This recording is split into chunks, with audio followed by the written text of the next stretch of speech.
여러분들 혹시 태양, 햇빛 좋아하시나요? 달라스는 긴 여름 또 무더위 때문에 많은 분들이 태양과 햇빛을 별로 안 좋아하고 피하는 경향이 있는 것 같습니다. 제가 미러키에서 10년 정도 있을 때 보면 미러키는 겨울이 길고 추운 동네여서 겨울이 끝나고 봄이 오기 시작하면 사람들이 그야말로 태양을 즐기기 시작합니다. 사람들의 표정이 밝아지고 야외 활동도 많아지고 오토바이 행렬이 동네를 휘집고 다니고 집 베란다와 잔디밭에서 옷을 벗고 누워있는 사람들도 많이 보게 됩니다. 그만큼 태양이라는 것이 우리의 인생에 필요하고 우리의 몸과 마음과 영혼에게 힘을 준다는 것들을 태양을 귀하게 여기는 사람들은 알고 있거든요. 그리고 또 성경을 보면 여러분 우리의 인생, 우리의 삶 가운데 하나님께서 비춰주시는 진정한 태양, 빛과 같은 분이 계시다라고 성경은 얘기하고 있어요.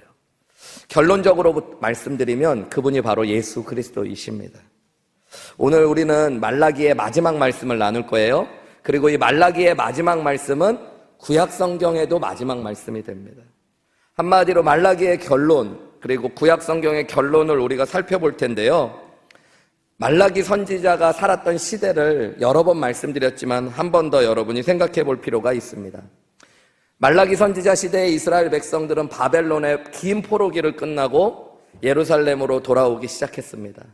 그들이 성전도 짓고 집도 짓고 땅을 개간했는데 열심히 애쓰고 노력했지만 그들의 삶은 조금도 나아지지 않았습니다. 그러자 당시의 백성들은 절망 속에 빠져가기 시작했어요. 마음과 생각에 어두움이 찾아오기 시작했습니다. 종교적으로는 부패와 타락이 그들의 삶에 덮쳐왔습니다. 여전히 나라는 페르시아의 통치 아래 있었고 황폐해 있었고 농사는 흉년이 들고 메뚜기 재앙까지 맞았다고 구약 성경의 이야기들은 알려주고 있습니다. 그들 안에 신앙도 무너져가고 가정도 무너져가고 있었어요. 말라기서의 말씀을 받지만 많은 사람들이 하나님 안에서 언약했던 아내를 버리고 자신들의 욕망을 따라 이방 여인들과 결혼하는 일도 너무너무 많이 일어났습니다. 교회도 무너져가고 가정도 무너져가고 있었죠.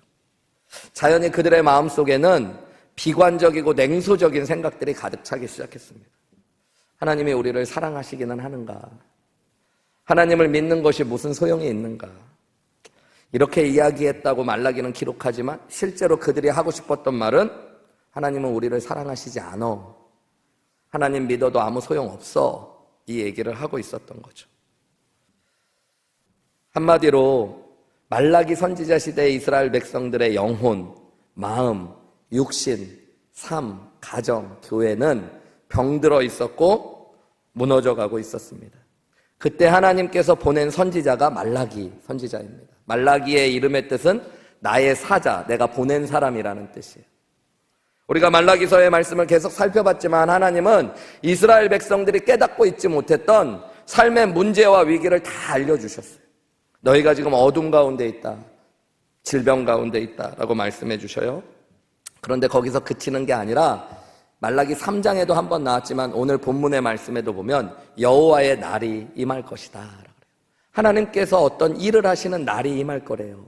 근데 그 날에 여러분 소망과 구원과 회복이 임할 것을 말씀하시는 것, 그것이 바로 말라기서의 말씀입니다. 우리 1절과 2절 말씀 소리내서 한번 읽어볼까요? 시작. 만군의 여호와가 이르노라.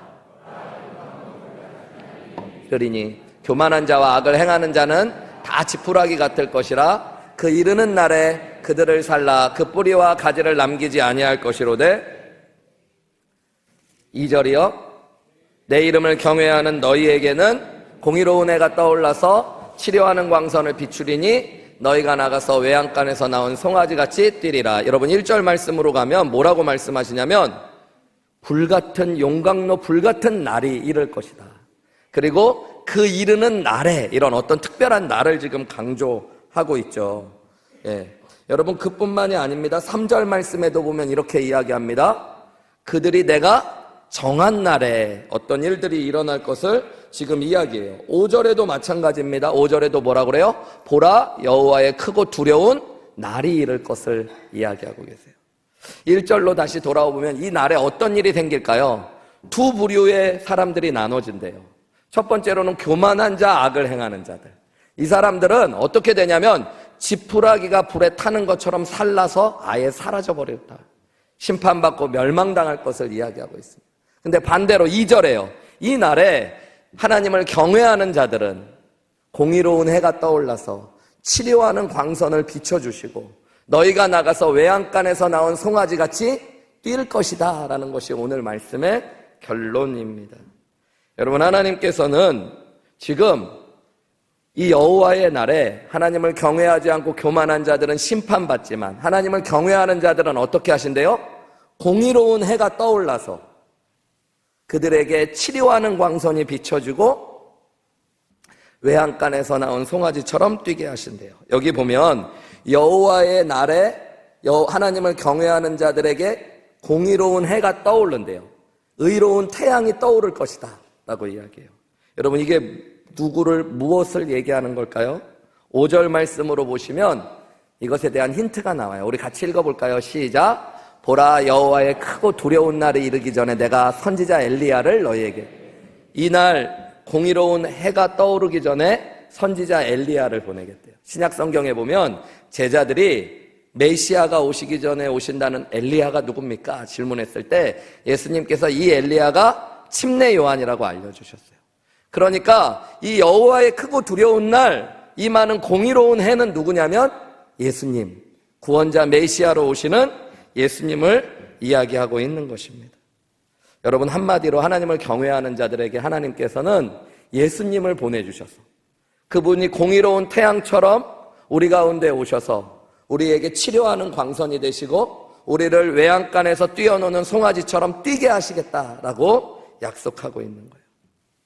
한마디로 여러분, 하나님은 이스라엘 가운데, 말라기 선지자 시대의 이스라엘 백성들 가운데 예수 그리스도를 보내주시겠다고, 그러면 그들의 삶에 치료의 은혜가, 기쁨의 은혜가 임할 것을 지금 약속하고 계시는 겁니다. 이스라엘 백성들이 지금 겪고 있었던 여러 가지 아픔과 문제와 고통들, 그리고 어두움 가운데 있는 문제의 궁극적인 답은 그들을 치료하고 회복할 수 있는 것은 누구를 통해서 이루어진다고 말씀하시는 거예요? 예수 그리스도를 통해 이루어진다라고 말씀하시는 거예요. 여러분, 이것이 모든 성경의 가장 중요한 핵심 주제입니다. 예수님이 우리의 인생의 해답이시라는 거예요. 예수님이 우리의 심령에 오시면 여러분, 우리 심령의 어두움과 질병이 치유되는 역사가 일어납니다. 예수님이 우리의 가정에 오시면 우리 가정에 임한 어둠과 질병이 치유되는 역사가 일어납니다. 예수님이 우리 교회에, 우리 사회에 임하시면 여러분, 예수님이 우리 교회와 이 사회를 밝히 비춰주시고 치유하시는 은혜가 임한다는 것이죠. 자, 그렇다면 구체적으로 의로운 태양이신 예수님이 우리 삶에 이 땅 가운데 오시면 어떤 하나님의 축복과 은혜가 부어지는지 말씀을 통해 한번 자세히 살펴보고요. 여러분이 이 말씀을 머리로만 아는 것이 아니라 여러분의 삶에 예수님께서 주시는 은혜와 축복이 실제로 충만하게 임하는 역사가 있기를 주님의 이름으로 축원합니다. 첫 번째로 여러분, 예수님을 통해 하나님께서는 어둠을 밝히고 치유하는 은혜를 주신다고 약속해요. 저를 한번 따라해 볼까요? 어둠을 밝히고 치유하는 은혜입니다. 여러분, 하나님이 예수님을 통해 주시겠다는 첫 번째 은혜는 어둠을 밝히고 치유하는 은혜라고 이야기해요. 2절 말씀해 보시면 예수님을 그냥 보내주시겠다고 말씀하시지 않고 공의로운 태양, 그리고 치료하는 광선을 비춰주시겠대요. 여러분, 이 광선, 레디에이션, 그 다음에 해, 선, 이거는 다 뭐냐면 빛을 의미하는데 어둠을 밝히는 빛과 그 다음에 치료하는 광선을 의미하고 있는 거예요. 여러분, 우리의 삶에 예수님이 오시면 우리 삶에 임한 어두움과 질병이 치유되는 역사가 일어난다는 것이죠. 한마디로 하나님께서는 예수님을 왜 우리에게 보내주셨냐? 우리의 어두움을 몰아내고 우리의 삶의 아픔과 상처를 치유하기 위해 보내주신 줄 믿으시기 바랍니다. 여러분, 세상에는 여러 어둠이 있어요. 또한 우리가 치료받고 회복해야 될 여러 질병이 있습니다. 영적인 어두움과 질병은 뭘까요? 여러분, 죄를 의미해요. 하나님으로부터 단절되어서 우리 안에 있는 죄. 여러분, 그것이 우리 안에 있는 영적인 어두움과 질병입니다. 여러분, 이 죄의 문제를 내가 노력한다고 해결할 수 있을까요? 그렇지 않습니다. 예수님이 우리의 영혼에 오실 때만 여러분, 우리의 영혼의 어두움이 치유되어지고 상처가 치유되어지는 줄 믿으시기 바랍니다. 여러분, 마음의 어두움과 질병도 있어요. 현대의 사회로 갈수록 많은 분들이 우울증과 상처와 절망감 가득한 마음으로 살아가시는 분들. 가끔 목회를 하면서 목사님, 제 마음에 기쁨이 하나도 없습니다라고 우시는 분들을 만나본 적이 많이 있었어요. 여러분, 이것이 마음의 어두움과 질병입니다. 여러분, 이것도 우리가 노력한다고 쉽게 해결되지 않아요. 예수님이 우리 마음에 오실 때 여러분, 우리의 마음이 치유되고 어두움이 물러난다라고 하나님이 오늘 약속하고 계시는 겁니다. 여러분, 육신의 질병은 우리가 다 잘 알고 있죠. 이 땅을 살아가면 내가 원하든 원하지 않던 여러 질병과 장애를 만나게 됩니다. 여러분, 이 육신의 질병과 장애도 궁극적인 치유와 해답은 예수 그리스도께 있다라고 오늘 하나님이 말씀해 주십니다. 여러분, 가정의 어두움과 질병도 있을까요? 우리는 잘 모르지만 우리 가정에도 어두움이 있습니다. 그리고 여러분, 우리 가정에도 상처와 아픔과 질병이 있을 수 있어요. 남들 앞에서는 멀쩡한 것처럼 부부관계를 하지만 여러분, 깊이 들어가 보면 부부 안에 말하지 못하는 어두움과 상처가 가득한 가정들이 있습니다. 자녀 때문에 여러분, 아프고 슬프고 괴로운 가정도 있습니다. 여러분, 사회적인 어두움과 질병도 있을까요? 있죠. 사회적인 악과 부조리가 사회의 어두움과 질병을 의미합니다.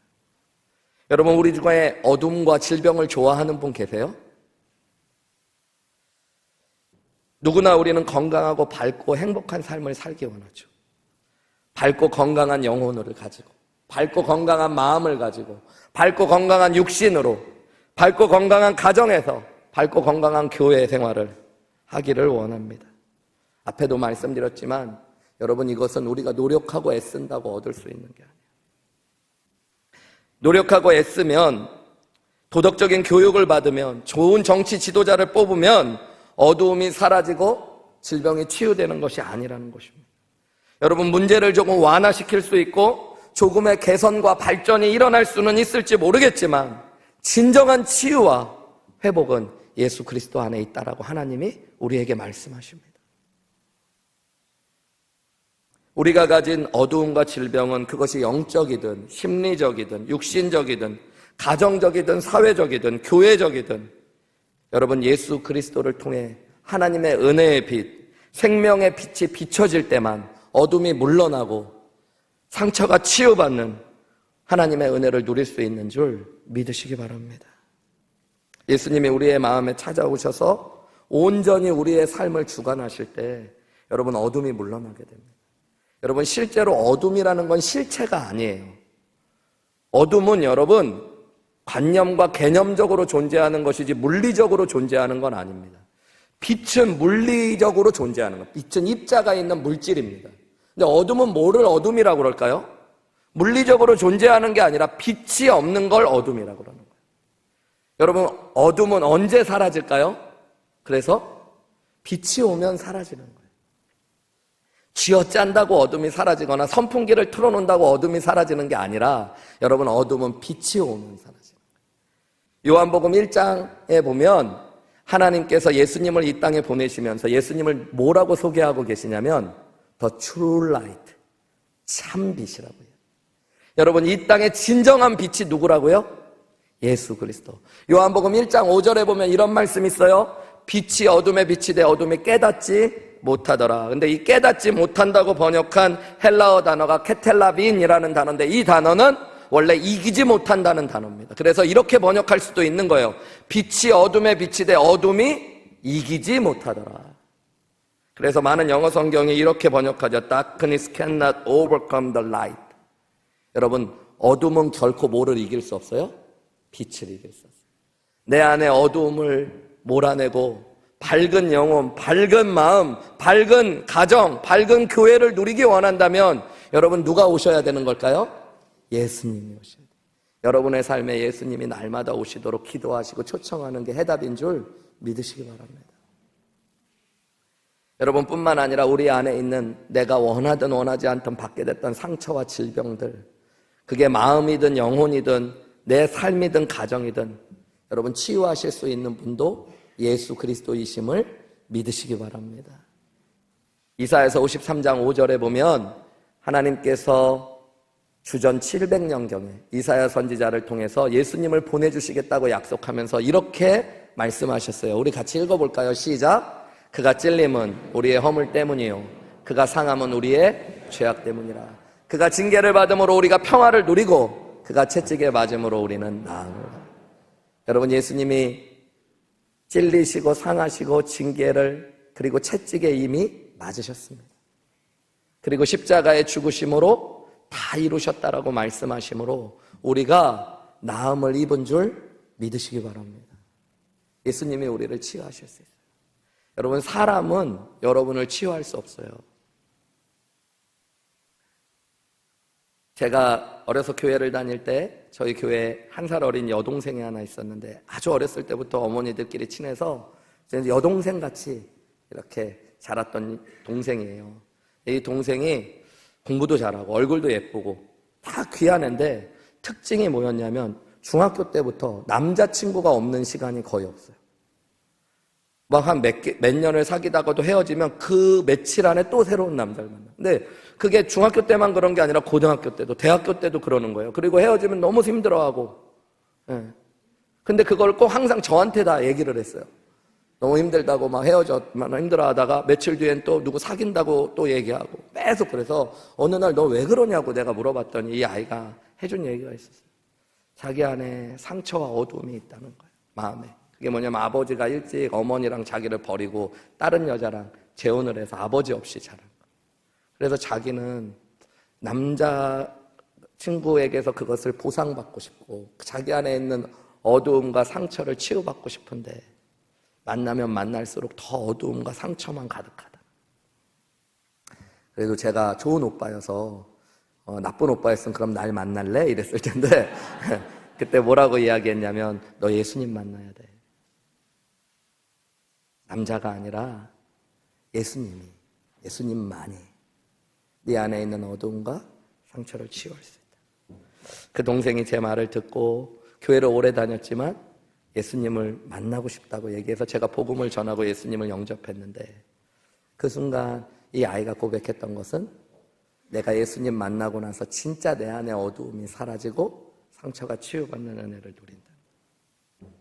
여러분 성경이 이야기하는 핵심 모든 문제의 해답 복음의 중심에 누가 계실까요? 예수 그리스도가 계십니다. 우리의 모든 어두움과 질병을 참 빛이신 예수님이 해결하실 수 있습니다. 여러분 어둠의 권세는 우리를 구원하기 위해서 오신 예수 그리스도를 이길 수 없는 줄 믿습니다. 그래서 여러분의 삶의 어둠이 느껴질 때마다 여러분의 삶의 상처와 아픔이 느껴질 때마다 여러분 빛이신 예수님 앞으로 나아가셔서 예수님을 내 마음과 영혼과 삶에 초대하시고 동행하시는 귀한 은혜가 있으시기를 주님의 이름으로 축원합니다. 여러분 우리 안에 임한 모든 어두움과 질병의 문제의 중심은 죄가 있어요. 그리고 이 죄는 하나님 없이 살기로 결단한 인간들의 마음 안에 있습니다. 하나님 없이 내가 하나님처럼 스스로 하나님이 되어 내 마음대로 내 뜻대로 살기를 원했던 인간들 가운데 여러분 예수님이 이 땅에 오셨고 예수님의 십자가의 복음을 통해 내가 이제 주인이 아니라 예수님을 내 삶의 주인으로 모실 수 있는 것, 여러분 그 은혜가 이미 우리에게 주어진 줄 믿으시기 바랍니다. 그리고 그분을 내 삶에 내 마음에 내 영혼에 내 가정에 진정한 주인으로 모실 때마다 여러분 예수님이 우리의 삶의 어둠을 몰아내시고 예수님이 우리 안에 있는 모든 질병과 상처를 치유해내시는 분이신 줄 믿으시기 바랍니다. 여러분 왜 하나님의 아들 예수 그리스도께서 이 땅에 오셨습니까? 저와 여러분을 죄와 사망에서 구원하시기 위해서 오신 줄 믿습니다. 어떻게 그럼 예수님이 우리를 죄와 사망에서 구원하십니까? 예수님이 우리를 대신하여 죄와 사망의 값을 치르시고 십자가에서 이미 죽으셨고 부활하심으로 죄와 사망의 권세를 깨트리신 줄 믿으시기 바랍니다. 여러분, 우리가 예수님을 믿을 때 예수님이 우리 안에 오시고 예수님의 의가 우리 안에 주어짐으로 하나님의 마음을 알게 되고 예수님의 영이신 성령을 통해 우리에게 주시는 능력으로 어둠을 이기고 주님 안에서 모든 질병을 치유하시는 하나님의 은혜를 누리는 줄 믿습니다. 그래서 여러분, 우리 모두에게는 누가 필요할까요? 설교 듣고 계시는 거죠?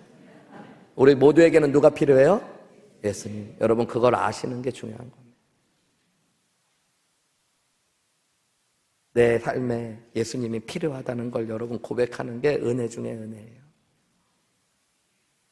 여러분 가운데 혹시 죄의 문제로 고통스러워하는 분이 계시다면, 마음과 영혼의 어두움 가운데 잠겨 계신 분이 계시다면, 육신의 질병으로 고통받고 계시는 분이 계시다면, 가정의 문제로 고통하고 신음하는 분들이 계시다면, 우리 교회 안에 우리가 알게 모르게 있는 어두움과 질병의 문제가 있다면 여러분, 예수님을 초대하시고 예수님 앞으로 나아가시는 귀한 은혜가 있으시기를 주님의 이름으로 축원합니다.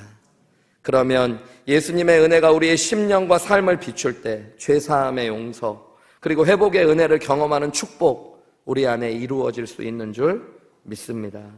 여러분, 인류의 역사가 이걸 사실 증명해요.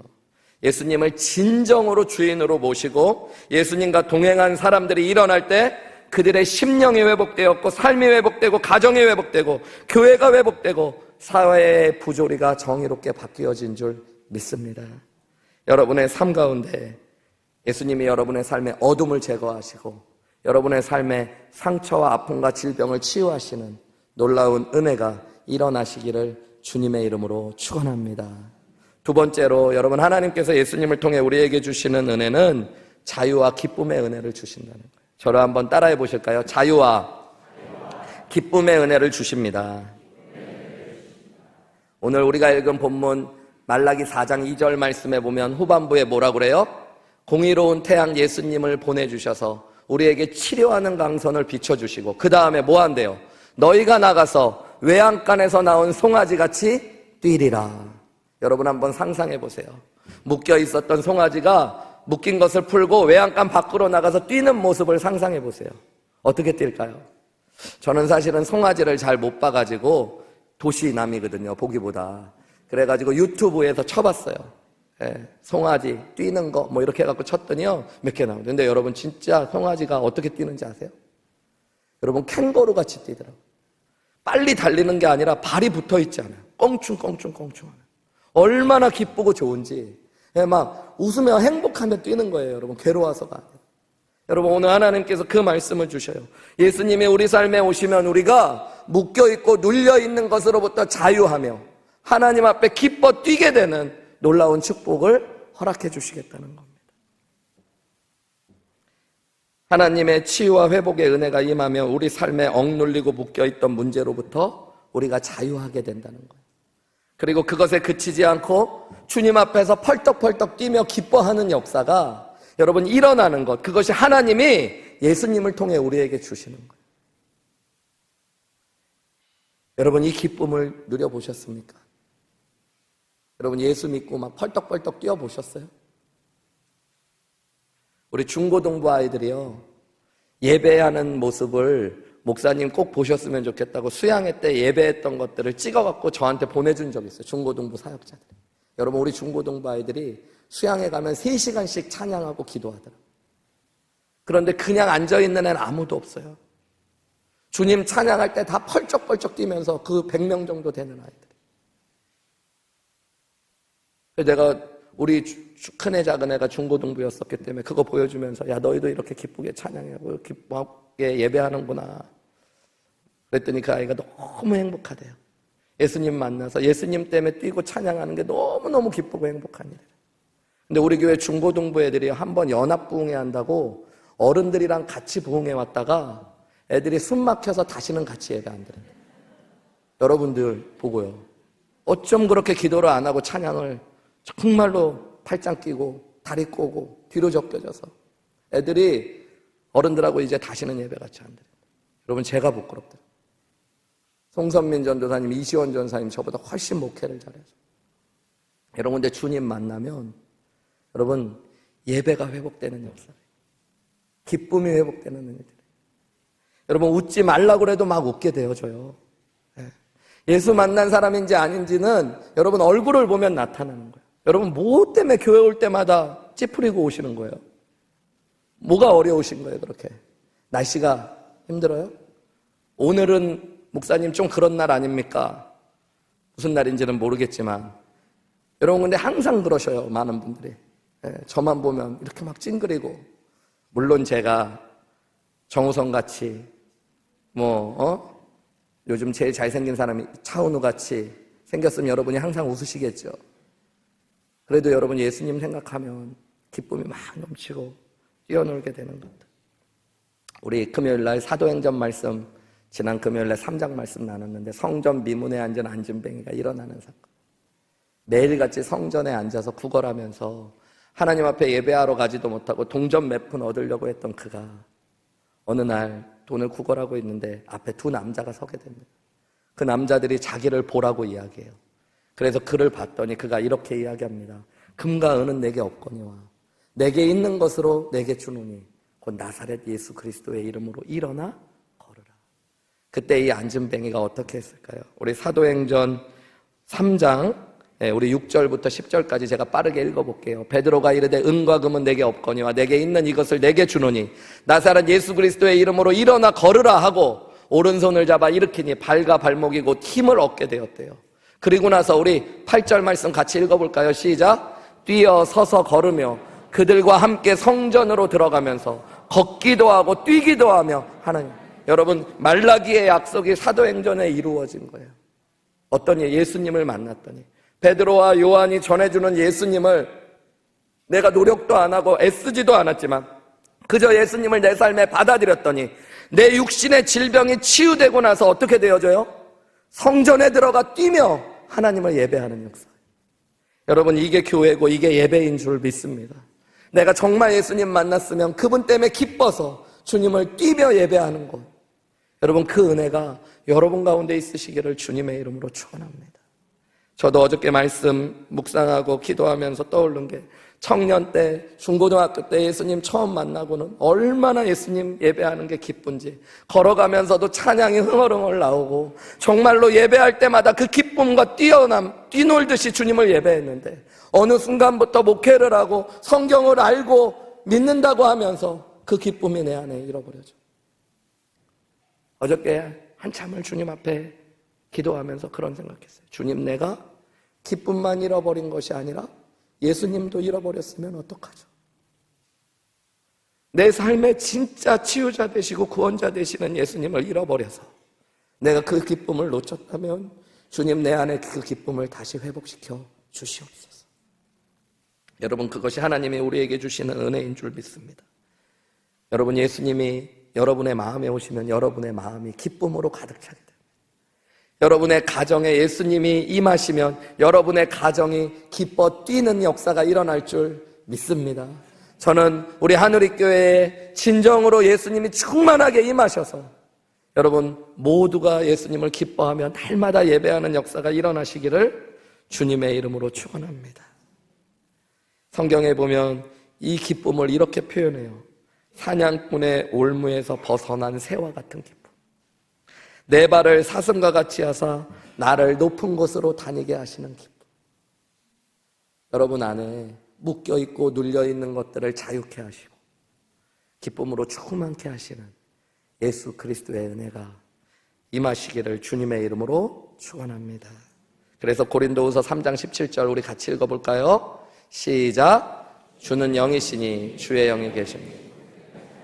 여러분, 우리가 묶여있는 것, 눌리는 것으로 자유하고 기뻐하기 위해서는 예수 그리스도의 영, 성령이 계셔야 되는 줄 믿습니다. 여러분, 그분 앞에 기도하세요. 주님, 내가 묶여있는 것, 이거 자유하고 주님 앞에 뛰어놀기 원합니다. 예수 그리스도의 이름으로 끊어낼 수 있도록 도와주옵소서. 내 안에 있는 슬퍼하고 아파하며 기쁨을 빼앗은 모든 것들로부터 주님, 성령을 통해 기쁨이 충만케 하여 주시옵소서. 그 은혜가 여러분 가운데 있으시기를 주님의 이름으로 축원합니다. 마지막 세 번째로 하나님께서 예수님을 통해 우리에게 주시는 축복과 은혜는 돌이키게 하시는 은혜라고 이야기해 주세요. 한번 저를 따라해 보실까요? 돌이키게 하시는 은혜입니다. 우리 1절과 2절 이미 봤지만 1절에 보면 뭐라고 그래요? 만군의 여호와가 이르노라 보라 영광로 같은 불같은 날이 임할 때 교만한 자 악을 행하는 자는 다 지푸라기처럼 사라지고 멸망당할 거래요. 여러분 여기 보면 어떤 사람들이 멸망당하고 심판당한대요? 교만한 자, 악을 행하는 자. 여러분 이거는 구분된 사람이 아닙니다. 한 사람들을 의미하는 거예요. 여기서 얘기하는 교만은 여러분 자기를 높이는 마음입니다. 그리고 이것이 죄 중에 죄고 악 중에 악입니다. 여러분 인간은 다 교만해요. 왜냐하면 우리가 다 죄인이기 때문입니다. 이 교만은 자신을 높이는 마음이에요. 인간이 어디까지 자신을 높일까요? 하나님한테까지 자기를 높입니다. 그래서 이 교만한 마음은 하나님을 인정하지 않는 죄성 그 자체를 의미해요. 여러분 이 교만한 마음으로부터 악을 행하는 죄가 나타나는 겁니다. 그래서 우리는 교만하기 때문에 내 마음대로 내 뜻대로 행하려고 말라기서의 말씀대로 보면 하나님 앞에 예배하면서도 하나님을 경외하지 않는 겁니다. 하나님께 저는 것, 병든 것, 훔친 것 드리면서 이 정도 받으시면 하나님이 됐지. 내가 예배 드려주는데 하나님이 나한테 고마워해야지. 우리가 이렇게 교만한 거예요, 여러분. 하나님의 은혜와 사랑을 받으면서도 하나님이 나를 언제 사랑하셨냐고 이야기하고. 여러분 내가 원하는 대로 하나님이 언약 가운데 세우신 아내를 버리고 이방 여인을 취하면서 눈 하나 깜짝하지 않는 죄들, 이 악이 이 교만으로부터 오는 거예요. 그들은 다 멸망당할 거래요. 그런데 반대로 여러분 2절에 보면 여호와를 경외하는 자들은 의로운 해가 떨어올라서 치료하는 광선을 비춰주시고 외양간에서 나온 송아지같이 뛰게 하신대. 여러분 전혀 다른 사람들이 있는 것처럼 보이지만 여러분 당시의 이스라엘 백성들은 모두 교만하고 악을 행하는 자들이에요. 그러면 어떤 사람들이 하나님을 경외하게 되어 이 하나님의 치료의 은혜, 회복의 은혜, 기쁨의 은혜를 누릴 수 있습니까?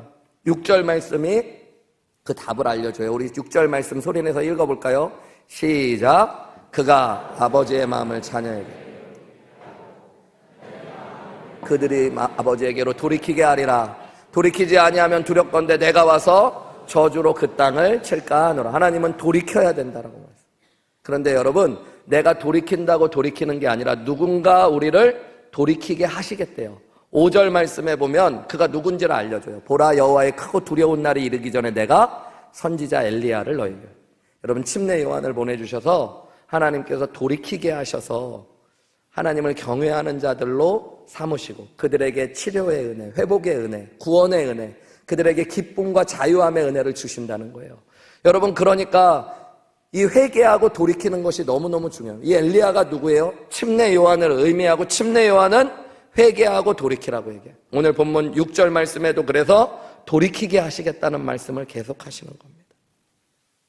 여러분 인간이 하나님 앞에서 하나님을 인정하지 않고 내가 하나님처럼 높아졌던 마음에서 돌이키는 것을 회심이라고 해요. 하나님 내가 주인인 것처럼 교만했습니다. 예수 그리스도가 내 삶에 이제 주인이십니다. 구원자이십니다. 이걸 회심, 돌이킴이라고 해요. 여러분 이렇게 예수님 믿고 나면 이제 우리는 아무 문제 없이 잘 살까요? 아니요. 날마다의 삶에서 우리는 뿌리 깊은 이 죄성 때문에 자꾸 내가 또 주인 되려고 그러고 교만한 마음들이 뿜어져 나가요. 그래서 또 죄를 짓고 실수하고 악을 해갑니다. 그래서 날마다 회개하셔야 돼요.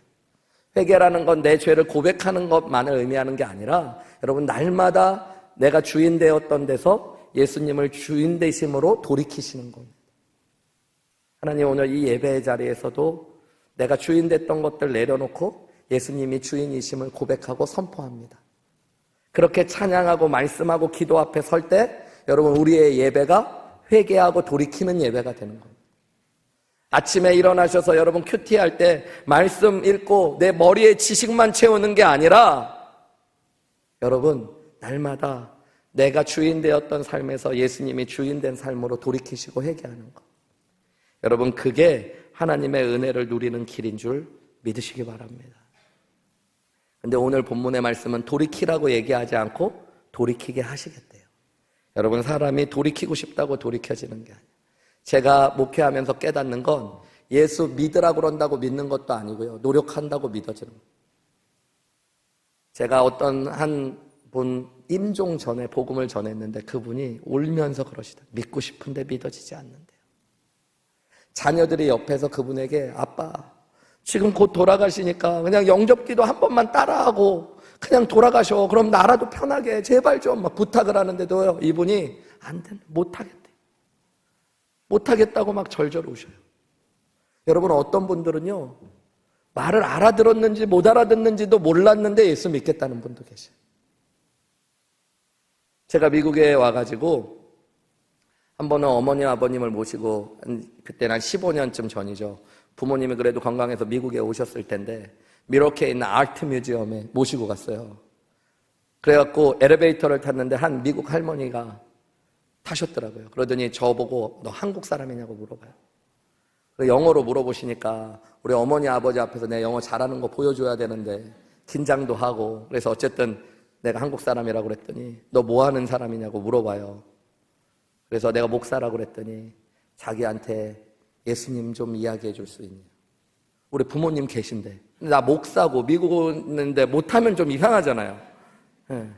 그래서 거기서 예수님 이야기했는데 이분이 아주 짧은 시간인데 예수님 우리는 다 죄인이고 죽을 수밖에 없는데 예수님 죄 없으신 하나님의 아들로서 우리 죄를 위해 십자가에 못 박혀 죽으시고 부활하셨다. 영어로 한 거예요, 여러분. 그 예수님 믿으면 우리가 하나님 자녀 되고 구원받고 영생받는 축복을 누린다. 근데요, 그분한테 난 빨리 하고 엘리베이터 내리려고 그러는데 그분이 엘리베이터 문 열리더니 저를 붙잡고 내가 그 예수님 영접할 수 있게 기도해달래. 그 기도했어요. 그랬더니 그분이 너희 교회 어디니? 그 교회 주일날 가도 되니? 그래서 오라고 그랬어요. 그래서 우리 부모님은 나를 대단하게 보는데 난 사실 의심되더라고. 저분이 왜 저럴까? 뭐 팔려고 하시는 분인가? 근데 그분이 그때부터 르네라는 집사님이었는데 우리 교회에 와가지고 침례도 받으시고 제가 떠날 때까지 교회를 지켜주셨어요. 가족도 없고 그런데 나중에 이야기하시는데 자기가 예수님 믿고 싶은 마음이 그냥 아무 이유도 없이 들었대요. 그런데 한국 사람 만나고 한국 교회를 가라는 마음을 주셨다는 거예요. 그런데 내가 엘리베이터에서 만나서 이야기를 하고 예수님. 제가 무슨 얘기하고 싶은 거냐면요, 여러분. 제가 뭐 영어를 지금도 못하는데 그때는 얼마나 더 못했겠어요. 제가 무슨 뭐 시제나 동사나 문법이 막 틀렸을지도 몰라요. 근데 그 얘기를 듣고 예수님 믿는 사람이 있더라니까요. 어떻게 그럴 수 있을까요? 내가 노력해서 믿는 것 같지만 여러분 하나님께서 돌이키게 하시는 은혜를 주셨기 때문에. 여러분 내가 예수 믿은 게 그래서 은혜예요.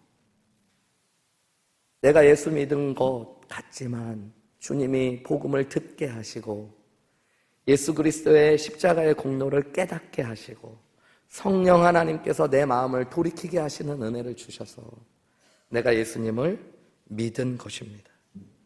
여러분 그렇다면 예수님 믿은 게 얼마나 큰 은혜예요. 근데 이 은혜는 처음 믿을 때만 필요한 게 아니라 여러분 날마다의 내 삶 속에 주어져야 되는 은혜입니다.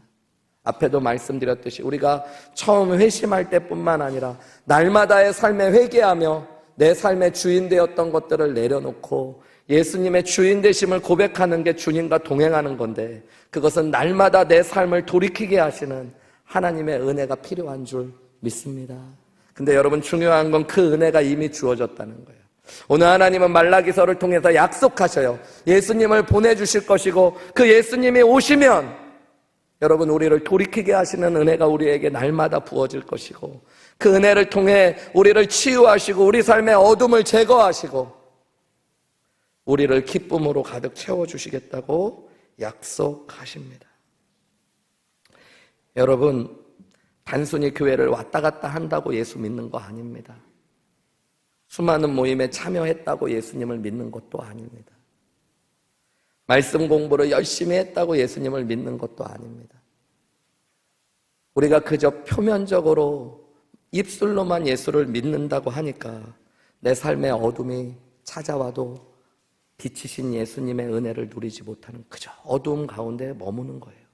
죄 가운데 뒹구는 거예요. 마음의 상처를 절절히 안고 애써 교회에서는 웃음 짓지만 여러분 그 마음의 아픔과 상처를 씻어내지 못하는 겁니다. 가정은 병들고 교회는 어둠 가운데로 나. 여러분 진정으로 돌이키게 하시는 하나님의 은혜를 따라 예수 그리스도를 내 삶의 구원자요 주님으로 모셔드리는 은혜가 있으시기를 주님의 이름으로 축원합니다. 그렇게 돌이킬 때 어떤 역사가 일어날까요? 예수님이 내 마음에 오시고 우리의 마음과 영혼을 치유하시고 회복하시고 어둠을 밝히 비춰주실 줄 믿습니다. 요한계시록 3장 20절 말씀 우리 한번 소리내서 읽어볼까요? 요한계시록 3장 20절입니다. 혹시 있나요? 요한계시록 3장 20절 시작. 볼지어다 내가 문 밖에 서서 두드리노니 누구든지 내 음성을 듣고 문을 열면 내가 그에게로 들어가 그와 더불어 먹고 그는 나와 더불어. 여러분 예수님이 문 밖에서 우리의 마음 문 밖에서 두들기고 계시대요 문을. 그런데 이제 예수님의 음성 목사님을 통해서 주신 하나님의 말씀을 듣고 마음의 문을 열면 예수님이 우리 안에 오신대요. 빛이신 그분이 오시면 어둠은 물러날 줄 믿습니다. 치유자이신 그분이 오시면 우리의 상처와 질병은 치유받을 줄 믿습니다. 요한복음 1장 12절 말씀도 읽어볼까요? 시작. 영접하는 자, 곧 그 이름을 믿는 자들에게는 하나님의 자녀. 여러분 예수님을 믿는 것이 곧 뭐예요? 예수님을 영접하는 것이라고요. 여러분 내가 예수님 믿는 건 내 마음을 돌이켜 예수님을 내 삶의 진정한 주인으로 초대하시는 겁니다. 여러분 돌이키고 회개하는 길이 그리고 예수님을 내 마음에 날마다 모시는 것이 우리 삶의 진정한 소망이고 빛인 줄 믿으시기 바랍니다. 제 인생이 그랬죠. 가만히 돌아보면 아무것도 어려움 없이 잘 살고 있다고 생각했지만 지금 돌아보면 어둠 투성이고 상처와 질병 투성이었던 제 삶에 예수 그리스도를 믿게 하시고 그 예수님의 은혜로 기뻐하고 치유받고 하나님의 은혜의 빛 아래 들어오신 것이 여러분 제 삶의 은혜 중에 은혜인 줄 믿습니다. 저는 목회를 하면서 수많은 영혼들과 가정들이 진짜 예수님을 믿고 치유되고 회복되고 죄와 어둠이 물러가는 놀라운 축복들을 보았습니다. 여러분 저는 이 자리에 있는 모든 분들이 그 은혜를 누리시고 누리며 살아가시기를 주님의 이름으로 축원합니다. 저는 오늘 하늘교회에서의 마지막 설교를 합니다. 여러분 저희가 뭐가 중요한 사람이겠습니까? 저는 사라지고 없어지겠지만 여러분 예수님만이 여러분의 삶에 가득 남아지는 귀한 은혜가 있으시기를 주님의 이름으로 축복합니다.